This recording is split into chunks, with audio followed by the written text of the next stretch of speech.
नमस्कार, मैं हूं आशीष वर्मा। सीएनबीसी आवाज मोतीलाल ओसवाल स्टूडियोज में आप सबका स्वागत है। बारी है आज के मॉर्निंग कॉल की और शुरुआत करेंगे सुबह की टॉप हेडलाइंस के साथ।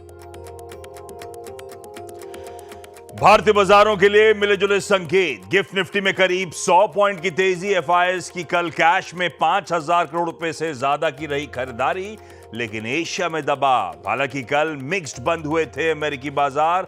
डाउ में 300 अंकों का उछाल, तो एसएनपी में लगातार चौथे दिन दिखी मजबूती। भारतीय एयरटेल में आज 8,500 करोड़ रुपए की ब्लॉक डील संभव। 1,800 रुपए प्रति शेयर के फ्लोर प्राइस पर करीब 4,75,00,000 शेयर बेच सकता है सिंगटेल। मौजूदा भाव से 3.6% डिस्काउंट तक ब्लॉक डील संभव। सेबी के रडार पर आई Yes Bank SMBC deal. Yes Bank के डिस्क्लोजर्स की कर रही है जांच। मनी कंट्रोल की एक्सक्लूसिव रिपोर्ट। इंडसइंड बैंक में एक और अकाउंटिंग खामी का मामला। 750 करोड़ रुपए की गड़बड़ी फिर आई सामने। गलत तरीके से ब्याज आय दिखाने का आरोप। इंटरनल ऑडिट रिव्यू में एक और बड़ा खुलासा। चौथी तिमाही में जेएसडब्ल्यू एनर्जी के मुनाफे और आय में करीब 16% की बढ़ोतरी, लेकिन मार्जिन्स में 4.5% की कमी।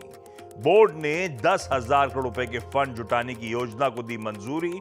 उधर 22.5% बढ़ा क्रॉम्पटन का प्रॉफिट। मार्जिन्स भी 2% से ज्यादा सुधरे। Q4 में एनसीसी के सुस्त रिजल्ट्स। मुनाफा 6% बढ़ा, लेकिन आय में 5% का दिखा दबाव। उधर एलआईसी हाउसिंग फाइनेंस के मुनाफे में 25% से ज्यादा का उछाल। और बॉयकॉट तुर्की अभियान ने पकड़ा जोर। ब्यूरो ऑफ सिविल एविएशन ने तुर्की की कंपनी सेलेबी एयरपोर्ट को सिक्योरिटी क्लियरेंस किया रद्द। इधर सीज फायर को लेकर ट्रंप ने फिर मारी पलटी। कहा मध्यस्थता नहीं, समस्या सुलझाने में मदद की।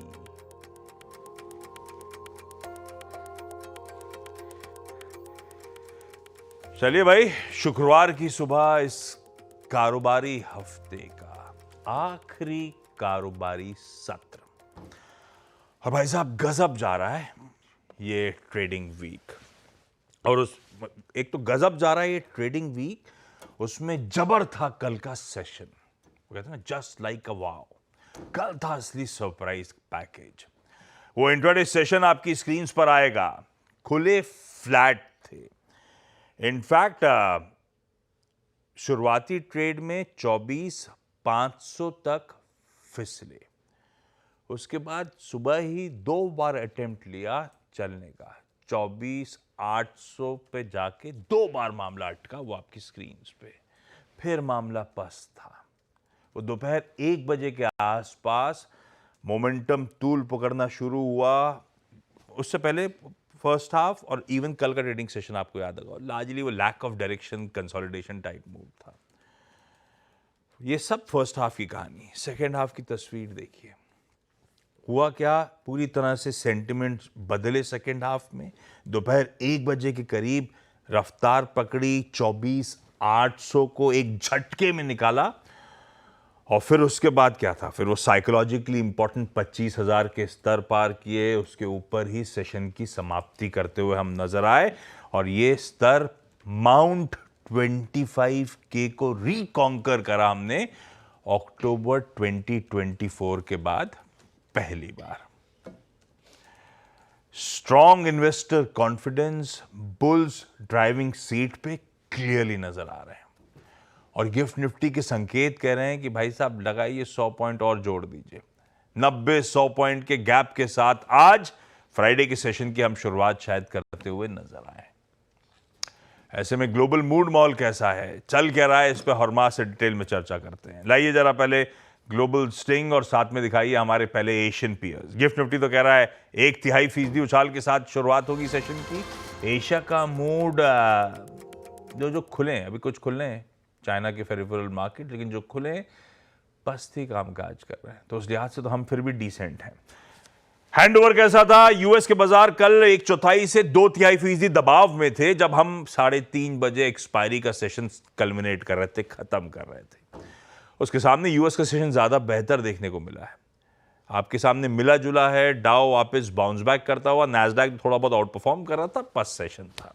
आज सुबह के फ्यूचर्स भी फ्लैटिश पड़े हुए हैं। तो तब और अब की पहली प्लेट, कहां फ्यूचर्स को छोड़ा था और कहां सुबह के समीकरण बैठ रहे हैं, वो आपकी स्क्रीन पर आ जाएगा। डाउ जहां छोड़ा था उससे ऊपर मिल रहा है, एसएनपी जहां छोड़ा था उससे ऊपर मिल रहा है, नैस्डैक जहां छोड़ा था उससे ऊपर ही मिल रहा है। तो मोटा मोटी चाल के हिसाब से तो हैंडओवर ठीक है, पर डिटेल्स हैं कैसी और मां से जाना जाए। कुछ 2 दिन से तो कह रहे हैं रिलेटिवली काम, कुछ ज्यादा हो नहीं रहा है। आज कैसा mood? Good morning Ashish. Good morning साहब। Same as the last 2 days, कोई ऐसा बड़ा बदलाव तो हुआ इसीलिए कि ट्रम्प साहब घूम फिर रहे थे। हाँ, घूम फिर रहे हैं। हाँ, वो ट्रूथ सोशल उनका थोड़ा सा डीएक्टिवेट हो चुका है, तो वो प्रेस कॉन्फ्रेंस में डीएक्टिवेट हो गया, मतलब डीएक्टिवेट वहाँ पे कुछ ज्यादा पोस्ट कर नहीं रहे, लेकिन आ रही होगी ना। हाँ लेकिन कल डाउ जोन्स की वापसी हुई, क्योंकि 2 दिनों से जो अंडर परफॉर्मेंस चल रहा था वो कल यूनाइटेड वाला स्टॉक स्थिर हुआ ऐसा नहीं, पर नहीं, यूनाइटेड तो कल भी गिरा ही था, मगर कल फिर भी डाउ जोन्स ने आउट परफॉर्म करा, क्योंकि बिग टेक कल दबाव में था। तो नैस्डैक ने कल जो है वो अंडर परफॉर्म करा। वो इसलिए क्योंकि जो मैक्रो डेटा कल आया, जो काफ़ी सारा आना था, वो थोड़ा सा ख़राब था, और जिस वजह से जो है फेड ब्याज दरें काटेगा, इसकी उम्मीदें बढ़ गई। इसकी वजह से जो है बॉन्ड यील्ड्स में गिरावट आई, और बॉन्ड यील्ड्स में गिरावट आई, इस वजह से मार्केट्स को थोड़ा सा बूस्ट मिला। तो इस वजह से डाउ जोन्स ने कल आउट परफॉर्मेंस किया। मैक्रो डेटा की भी अगर हम बात करें तो जो थोक महंगाई के आंकड़े थे वो अनुमान से कमज़ोर थे, -0.5%, क्योंकि मार्च में जो थी वो बिल्कुल फ्लैट ग्रोथ थी, और एस्टिमेट्स जो थे वो 0.2% की ग्रोथ के अनुमान थे, तो अनुमान से कमज़ोर था। और रिटेल सेल्स का आंकड़ा भी मार्च के मुकाबले तो कमज़ोर ही था, क्योंकि सिर्फ 0.1% की ग्रोथ हमें रिटेल सेल्स में देखने मिली, क्योंकि मार्च के महीने में लगभग 2% की ग्रोथ हमने देखी थी टैरिफ के आने से पहले। और फैक्ट्री प्रोडक्शन का जो आंकड़ा था वो 6 महीने में पहली बार जो है वहाँ पर गिरावट देखने मिली, 0.4% की गिरावट देखी हमने अप्रैल के महीने में। मार्च में जो थी वो 0.4% की ग्रोथ थी, तो ये इंडस्ट्रियल प्रोडक्शन का आंकड़ा भी कमजोर था।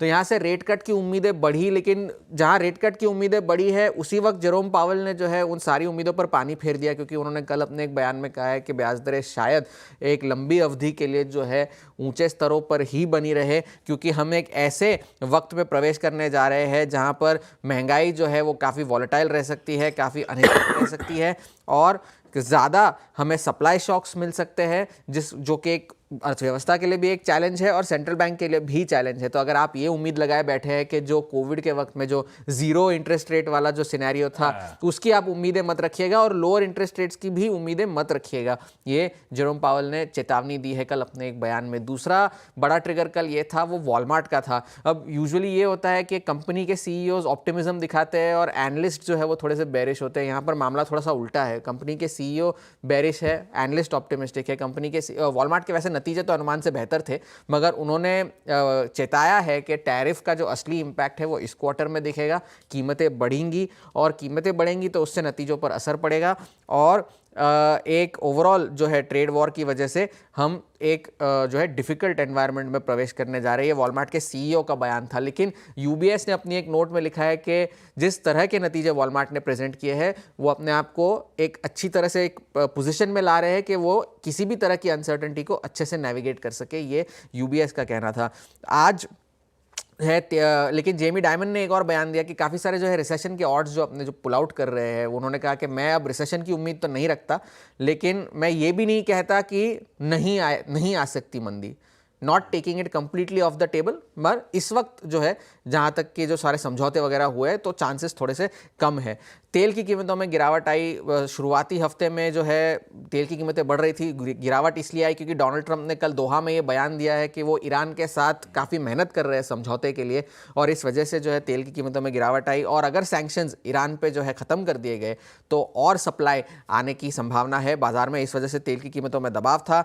और सोने की कीमतों में निचले स्तरों से थोड़ी सी खरीदारी देखने मिली है। तो फिलहाल के लिए हैंडओवर तो ठीक ठाक ही है, और अगर नज़र रखनी है तो और मैक्रो डेटा जो आएगा, फेड के क्या ट्रेजेक्टरी होती है वहां देखिएगा। बाजार तो फिलहाल ठीक ही चल रहे हैं।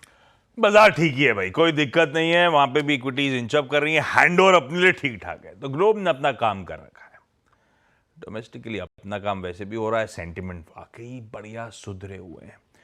अच्छा, कल टिम कुक वाली हेडलाइन ग्रैब करी थी दुनिया में भाई, ट्रम्प साहब ने बोला मैं खुश नहीं हूँ जो इंडिया में इन्वेस्टमेंट कर रहे हो। गवर्नमेंट सूत्र कह रहे हैं एप्पल ने भरोसा दिलाया है कि हमारे इन्वेस्टमेंट प्लान्स इस देश में जस के तस हैं, हम बदलने वाले नहीं।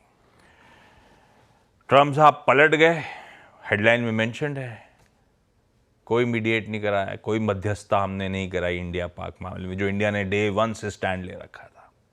कल बोल गए, एक्सेप्ट कर लिया उन्होंने। और तीसरा बहुत ही बढ़िया हो रहा है, तुर्की को हर तरफ से कट ऑफ कर रहे हैं हम लोग, हमारी यूनिवर्सिटीज़ के टाइप्स बंद कर रहे हैं, जो कॉन्ट्रैक्ट्स बैक करे थे वो हटाए जा रहे हैं। ट्रैवल वेवल पे लेकर तो गाज गिरी हुई है, बढ़िया है, ये सब ज़रूरी है, बताना चाहिए हमारी इंपॉर्टेंस दुनिया को।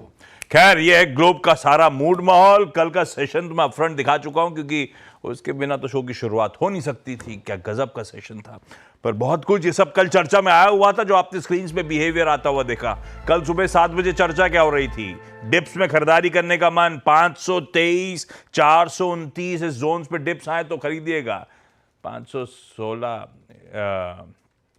क्या 500 के आसपास आया कल, शेड नीचे तक अपने बाय जोन्स में आया, खरीदारी करी। ये बात हुई थी कि अपने ट्रेड 747 817 पे जब पहुंचे निफ्टी तो चेक करिएगा।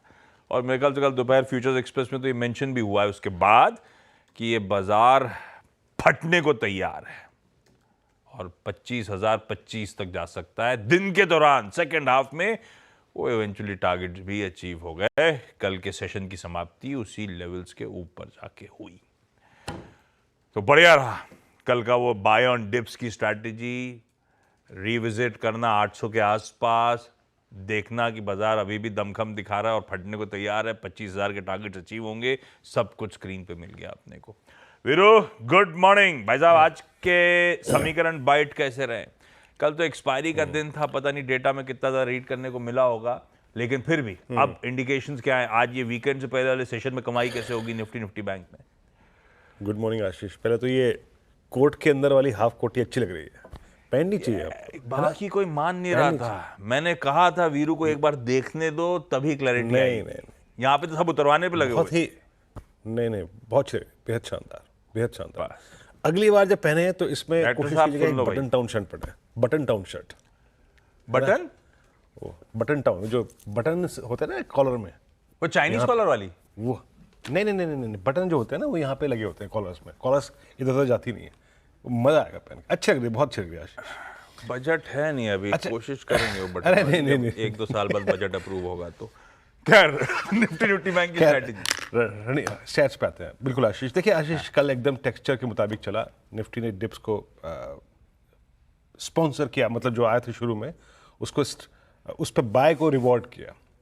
800 पे मैंने ट्रेड चेक के लिए इसलिए बोला था आशीष, क्योंकि वहाँ पे कॉल राइटर्स का जोन था। लेकिन एक बात थी, जब मैं 12 बजे का कार्यक्रम कर रहा था ना, मेरे को एक चीज़ क्लियरली नजर आ रही थी कि कॉल राइटर्स के पास कन्विक्शन नहीं है, और उसका कन्विक्शन मेरे को कम नजर आ रहा था। और एक और चीज़, जब आप निफ्टी पे बार बार स्ट्राइक कर रहे थे कॉल राइटर्स को, निफ्टी बैंक एक इंटरडे बेस क्रिएट करने की कोशिश कर रहा था, और उसी वजह से मेरे को लग रहा था कि ये ब्लास्ट होगा, जरूर ब्लास्ट होगा।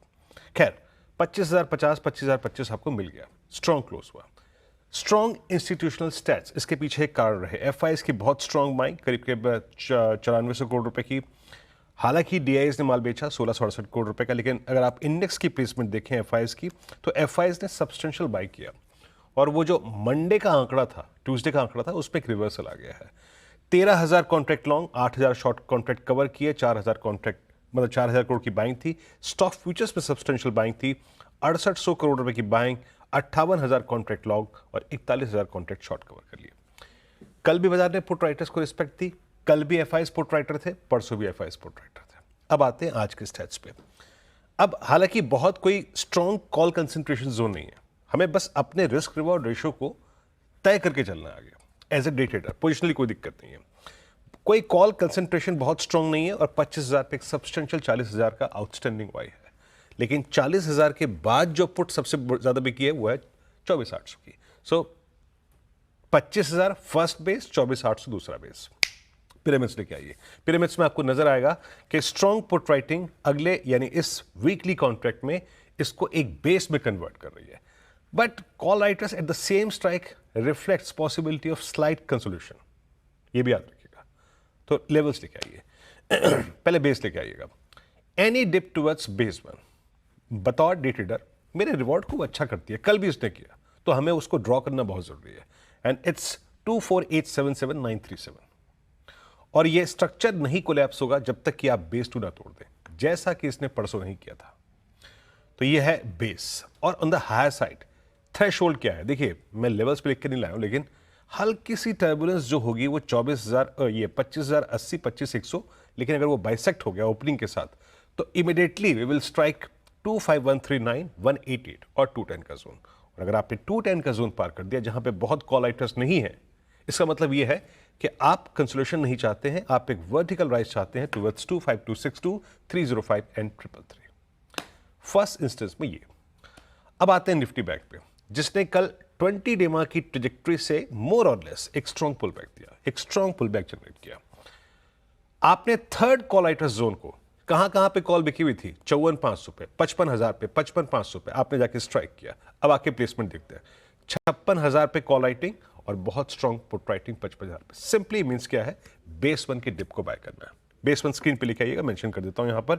बेस 1 क्या है, 54833 एंड 55089, इसके ऊपर के डिप को बाय कीजिए। ट्रेड चेक करना है पहले रेजिस्टेंस पे, दैट्स 55531 एंड 671, और ये रेंज कटी तो आपके लिए 55,956 और 56,090 ओपन हो जाएगा। आशीष, बहुत बढ़िया। ये निफ्टी बैंक की आज फ्राइडे की अपनी अप्रोच। लाइए भाई साथ में ट्रेडिंग का तड़का जोड़ दिया जाए। राजेश सतपुते.com के फाउंडर प्रमोटर राजेश सतपुते साहब आपको आपकी स्क्रीन पे नजर आएंगे। सतपुते साहब गुड मॉर्निंग। कैसा मूड और कहां लगाएंगे दाव साहब? आशीष जी, देखिए कल हमने देखा ऑटोज में बहुत अच्छा मोमेंटम था, केमिकल स्टॉक्स में, उसमें से पर्टिकुलरली दीपक नाइट्रेट में एक अच्छा मोमेंटम था, जहां पे हमने शॉर्ट कवरिंग रैली देखी। तो आज का पहला ट्रेड होगा दीपक नाइट्रेट। दो चीजें यहाँ पे प्रोमिनेंटली नजर आती है, एक positive divergence on a daily chart at the same time sideways channel का breakout with gain in open interest, sorry जहाँ पे शॉर्ट कवरिंग थी, ओपन इंटरेस्ट घटा था और प्राइस बढ़ा था। तो मुझे लगता है दीपक नाइट्रेट आज मेरा पहला पिक होगा, जिसका टारगेट होगा करीबन 2120 से 2140 का, स्टॉप लॉस होगा 2020 का। जैसे मैंने कहा कल ऑटो में अच्छा मोमेंटम था और ऑटो में सभी अच्छे लग रहे हैं, लेकिन एक काउंटर जो मारुति, बहुत ही क्लीन ब्रेकआउट था, इट्स पेनेंट और you can say flag formation breakout. According to me इसका जो टारगेट बनेगा मारुति का वो रहेगा 13,200 का, 13,200 13,400 का टारगेट होना चाहिए। तो स्विंग अच्छा मिलेगा। तो आज जो भी टिप मिले इसमें मारुति पे नजर रखे, बाय करे, स्टॉप लॉस होगा 12,700 का। कल वैसे autos right from the word go सबसे तगड़ा आउट परफॉर्मेंस था। आईटी बैंक सब बाद में सपोर्टिव होते चले गए, पर ऑटोज सुबह से तना हुआ था। हीरो मोटोकॉर्प, वो बाकी पियर्स, टाटा मोटर्स वगैरह सुबह से दमखम दिखा रहे थे। खैर, मारुति सुजुकी आज का प्रेफर्ड पिक है 12,700 के स्टॉप के साथ, और दीपक नाइट्राइट 2020 का ऐसे लगाइए, दोनों में खरीदारी करने का कॉल। सतपुते साहब थैंक यू सो मच जुड़ने के लिए। अब 8 बजे के पैनल में होंगे सतपुते सर, उनसे और डिटेल में अपन मार्केट्स पे, स्टॉक्स पे चर्चा कर रहे होंगे बाकी पैनल मेंबर्स के साथ साथ। आज के चलिए इंपॉर्टेंट स्टॉक्स न्यूज की तरफ बढ़ जाए। कंचन गुड मॉर्निंग, कौन कौन रडार पे स्टॉक्स? Good morning. शुरुआत कर लेते हैं इंडसइंड बैंक के साथ। काफी लंबे टाइम से जो ये बैंक है ये दुविधाओं में घिरता ही जा रहा है। अब दो चीजें और इसमें सामने निकल के आई है। देखिए, एक और यहाँ पे अकाउंट की जो खामी है वो सामने निकलती हुई आ रही है।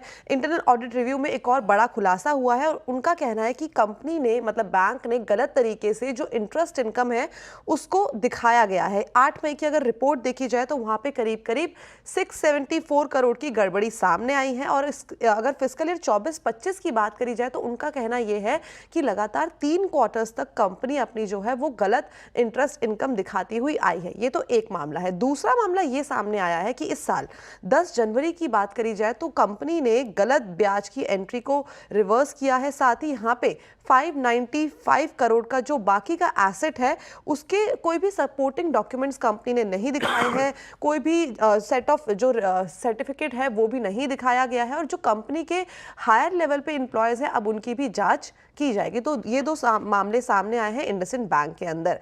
आगे बढ़ते हैं, येस बैंक पे आपको नजर रखनी चाहिए। अभी देखिए कुछ दिन पहले ही येस बैंक और एसएमबीसी के बीच में जो डील हुई थी उसकी बाजार के अंदर काफी ज्यादा खबरें चल रही थी, और उसके बाद 6 मई की बात करी जाए तो येस बैंक के अंदर हमें करीब करीब 9% की बढ़त भी देखने को मिली थी इस खबर के बाद ही। लेकिन अब यहाँ पे सेबी की गाज गिरती हुई नजर आई है। सेबी के रडार पे अब इस टाइम पे येस बैंक आ गया है। उनका कहना है कि जो ये डिस्क्लोजर है उसके ऊपर सेबी अब पूरी की पूरी जांच करेगा, क्योंकि उस टाइम पे जब सेबी ने येस बैंक से पूछा था तो येस बैंक ने इस पूरी की पूरी खबर को खारिज कर दिया था। लेकिन अब ये मामला वापस से पूरा का पूरा रिव्यू होगा और सेबी के रडार पे आ गया है येस बैंक।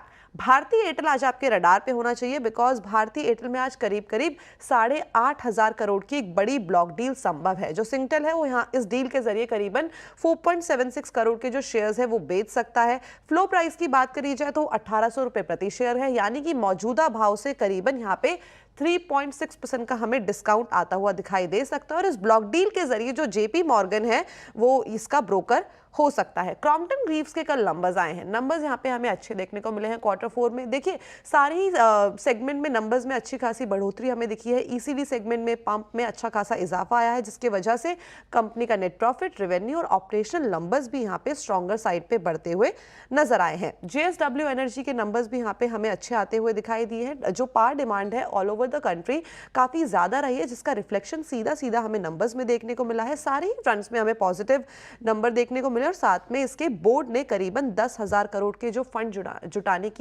जुटाने को मंजूरी भी दे दी है वाया डिफरेंट सेट, जैसे कि प्राइवेट प्लेसमेंट और साथ ही साथ QIP के थ्रू भी। एनसीसी के नंबर्स की तरफ नजर डाली जाए तो नंबर्स यहाँ पे हमें मिक्स बैग देखने को मिले हैं।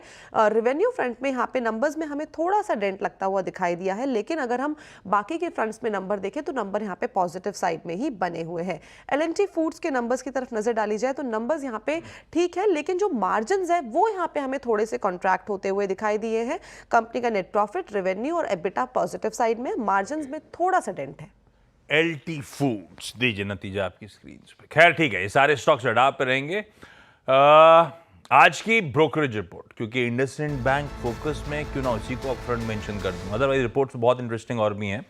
लेकिन इंडसइंड बैंक पे मॉर्गन स्टैनले इक्वल वेट, क्योंकि ये स्टॉक वैसे ही अंडर परफॉर्म कर रहा है। कल ही बहेती साहब से 1:30 बजे के शो में अपन चर्चा भी कर रहे थे, कैसे पिटाई चले जा रहा था। ये सब कंसर्न्स वेक कर रहे थे स्टॉक पे ऑलरेडी। तो इनका टारगेट है 755 का, मौजूदा भाव से और भी थोड़ा सा नीचे, इसीलिए इक्वल वेट चल के मान रहे हैं। ये कह रहे हैं जो इन्फ्लेटेड MFI इंटरेस्ट इनकम है 900 करोड़ एनुलाइज हिट है FY25 की अर्निंग्स पे। डाउनसाइड रिस्क नजर आता है, सिग्निफिकेंट डाउनसाइड FY25, 26 और 27 की अर्निंग्स एस्टिमेट्स में इन डिस्क्लोजर्स के चलते। और ये FY26, FY27 की अर्निंग एस्टिमेट्स मान रहे हैं 15 से 20% एट रिस्क है, इसीलिए वो डाउनग्रेड करा है काउंटर को। कुछ ब्रोकरेजेस कह रही हैं भाव में सब कुछ है तो अपसाइड के टारगेट, लेकिन ठीक है, ये इक्वल वेट मॉर्गन स्टैनले मौजूदा भाव के इर्द गिर्द ही इनको 12 मंथ का प्राइस टारगेट नजर आता है। तो अब इस बैंक में दमखम है नहीं, और कंसर्न्स खैर माउंट कर ही चले जा रहे हैं। ब्रेक ले लिया जाए, ब्रेक के उस पर जब लौट के आएंगे तो अपने साथ पृथ्वी फिनमार्ट के मनोज कुमार जैन साहब होंगे। जैन साहब गुड मॉर्निंग। आ रहा हूं ब्रेक के उस पर आपसे आज के कमोडिटी कॉल्स लेने के लिए, और आज का इवेंट्स कैलेंडर भी लेके आता हूं।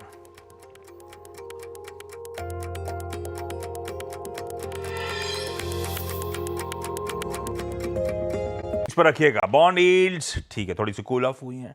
डॉलर इंडेक्स 10 का 10 मिलेगा आपको। कच्चा तेल थोड़ा सा इंच अप हुआ है, बीच में कूल ऑफ हुआ था क्योंकि ऐसा लग रहा था ईरान वाली सप्लाईज आएंगी, उसकी तैयारी कर रहा है, लेकिन अभी तो डील पता नहीं कब होगी। इंच अप होता हुआ सोना बाउंस बैक कर गया है। कमाई कैसे होगी वो मनोज जी बताएंगे। मनोज जी गुड मॉर्निंग, आज की commodity call sir. Good morning Ashish ji. हम काफी ज्यादा वोलेटिलिटी देख रहे हैं, स्पेशली और चांदी की बात करें तो कल हमने निचले स्तरों से एक अच्छी रिकवरी बनते हुए देखी थी, लेकिन सोने में हम कह सकते हैं कि एक पुलबैक था। तो अब ऊपरी लेवल्स पर यहाँ बाइंग से बचना चाहिए, क्योंकि ऊपरी लेवल्स पर फिर एक बार रेजिस्टेंस बन सकते हैं। ट्रेडिंग के लिहाज से चांदी आज इंट्राडे में बेहतर लगती है, क्योंकि जिस तरह से यूएस में इन्फ्लेशन कूल ऑफ हुआ है और डॉलर इंडेक्स में भी गिरावट है, तो वो सपोर्ट करेगी चांदी की कीमतों को। 95,500 के स्तर पर चांदी बाय करना चाहिए इंट्राडे में, और लक्ष्य यहाँ पे 96,650 के रहेंगे, स्टॉप लॉस 95,000 का रखें। वहीं मेटल्स में हमारा मानना है कि एक अच्छा ट्रैक्शन बना हुआ है यूएस चाइना ट्रेड नेगोशिएशंस के चलते। कल हमने कूल ऑफ होते हुए देखा था कीमतों को, लेकिन निचले स्तरों पर अच्छे सपोर्ट से एल्यूमिनियम यहाँ पे प्रेफर्ड बेट लगता है इंट्राडे के लिहाज से। एल्यूमिनियम के मई वायदा में 240 के स्तर पर लॉन्ग करें, 244 के लक्ष्य के लिए स्टॉप लॉस 238 का रहेगा। ओके, हाँ वॉलेटिलिटी बढ़त है, ये बिल्कुल सही करो मनोज सर आप। चांदी में खरीदारी करने का कॉल, जुलाई वायदा, एल्यूमिनियम में बाय साइड का ट्रेड है मई वायदा में, लेवल स्क्रीन पे और स्टॉप लॉसेस नोट डाउन करिए। Manoj sir thank you so much जुड़ने के लिए। क्विकली आज का इवेंट्स कैलेंडर, फ्राइडे है, निफ्टी का कोई रिजल्ट आज नहीं है, वायदा के 2 आने, BHEL और डिलीवरी, उसके बाद लंबी लिस्ट है कैश की, उस पर नहीं जा रहा। अशोक लेलैंड की बोर्ड मीट है पर इंटरिम डिविडेंड कंसिडर करने के लिए। धामपुर शुगर रिजल्ट्स के साथ साथ बाय बैक पे विचार करेगा, ऐसा कहा है। इंपॉर्टेंट एक्स डिविडेंड्स 2 हैं, SBI और IEX, दोनों आपकी स्क्रीन पर रख दिए। आधार हाउसिंग फाइनेंस, नुवामा की जो रिपोर्ट आई थी उसने कहा था कि आज IPO लॉक इन खुल रहा है 6 महीने वाला, 15 करोड़ शेयर्स के फ्री अप हो रहे हैं ट्रेड के लिए, यानी कि कुल आउटस्टैंडिंग इक्विटी का 57%। वेंड जिसका कल OFS खुला था, आज OFS का डे 2 है, रिटेल इन्वेस्टर्स चाहें तो आज पार्टिसिपेट कर सकते हैं। OFS की कल हुआ क्या था, अभी सीधा सौदा में अपडेट लेकर आता हूं। इसके अलावा हमारा आज फॉरेन एक्सचेंज रिजर्व का शाम को नंबर आ रहा होगा, जापान का Q1 GDP आ रहा होगा, कॉमर्स और इंडस्ट्री मिनिस्टर पीयूष गोयल साहब वॉशिंगटन जा रहे हैं। कल से 17 मई से 20 मई तक हाई लेवल टॉक्स को लीड करेंगे। यूएस ऑफिशियल्स के साथ बातचीत हो रही है हमारी और यूएस की बायलैटरल ट्रेड एग्रीमेंट पर। ये 3-4 दिन की important meeting scheduled, high level meeting scheduled है। पिछले हफ्ते मैंने कहा था कि एक मूवी आ रही है फ्राइडे को, भूल चूक माफ, वो टल गई थी, उसमें असल में कुछ पेस फंस गया था, लीगल बैटल था। फिर ये हुआ था कि वो OTT प्लेटफॉर्म पर रिलीज होगी, कल कोर्ट का इनके फेवर में रूलिंग आ गई, थिएट्रिकल रिलीज है भाई, आज थिएटर्स में लग जाएगी ये भूल चूक माफ। OTT वालों के लिए भी लेकर आया हूं, है जुनून, एक म्यूजिकल ड्रामा जियो हॉटस्टार पे, जैकुलिन फर्नांडिस, नील नितिन मुकेश का। और आज इंटरनेशनल डे ऑफ लाइट है, पता है ये, लेकिन बल्ब वाला मामला नहीं है, ये फर्स्ट सक्सेसफुल लेजर सर्जरी हुई थी 1960 में, उसकी तब से एनिवर्सरी सेलिब्रेट करी जाती है आज, इसीलिए कहा जाता है international day of light. Gift Nifty के बढ़िया से क्यूज के साथ छोड़े जा रहा हूं, हम गैप के साथ खुलेंगे और छोड़े जा रहा हूं आज दोपहर 12:27 के शॉर्ट टीजर के साथ। चाचा भतीजा निफ्टी है आज, सवाल भेजना शुरू कर दीजिए आप लोग, 12:30 बजे शो शुरू करेंगे। चलिए इस नोट पर आज के मॉर्निंग कॉल में इतना ही, ब्रेक के उस पार सीधा सौदा। नमस्कार।